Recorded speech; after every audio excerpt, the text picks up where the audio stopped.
असल में इंडिया का ह्यूमन राइट रिकॉर्ड यहां पर एग्जामिन किया जाना था। ह्यूमन राइट रिकॉर्ड एग्जामिन किया जाना से मतलब क्या है कि भारत मानव अधिकार को लेकर के अपने देश में क्या कुछ कर रहा है। अब आप पूछेंगे मानव अधिकार का अर्थ क्या है, मूल अधिकार और मानव अधिकार में मूलभूत अंतर क्या है।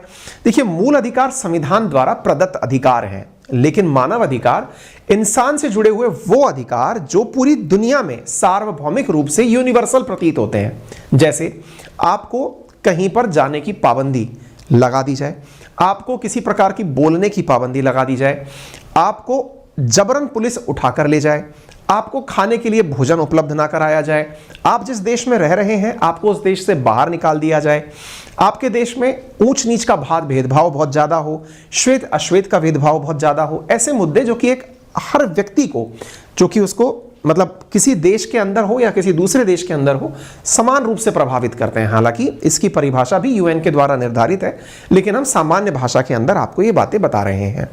तो दुनिया भर के देशों के अंदर ह्यूमन राइट रिकॉर्ड्स के ऊपर यूनिवर्सल पीरियोडिक रिव्यू होता है कि किसी देश ने कितना अच्छे से अपने देश के मानव अधिकारों की रक्षा की।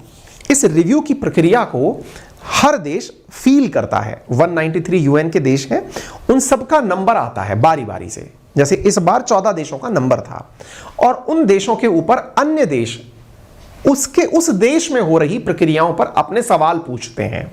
ये यूं समझिए कि एक कमरे के अंदर 193 लोग बैठे हुए हैं, उनमें से हर किसी व्यक्ति से सवाल जवाब करना एक बार में संभव नहीं है, इसलिए बारी बारी सबका नंबर आता है।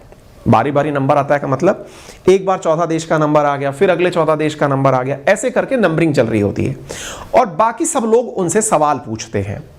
तो सर एक बार में अगर देखा जाए तो लगभग 13-14 राउंड में ये नंबर फिर से रिपीट हो जाता होगा। बिल्कुल सही समझ रहे हैं आप। और अगर ऐसा हो जाता है तो भारत का नंबर जब से यूएनएचआरसी बना है, क्या अभी तक एक बार भी नहीं आया? क्या आया है? 3 बार भारत का नंबर आ चुका है। कब कब आ चुका है? इस यूनिवर्सल पीरियोडिक रिव्यू में भारत का नंबर 2008 में आ चुका है, 2012 में आ चुका है, 2017 में आ चुका है, अब 2022 चल रहा है। यानी लगभग 4-5